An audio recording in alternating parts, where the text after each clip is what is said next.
guys, you're welcome to this channel. Please, if this is your first time of being on this channel, make sure you like, subscribe and comment in the comment section.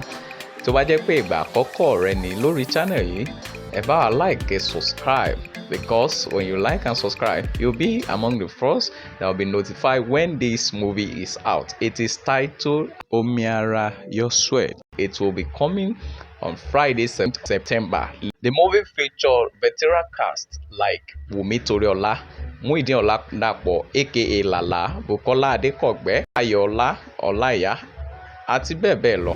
Ẹ wo ìpàdé dínú eré. I'm begging you, please. I'm desperate.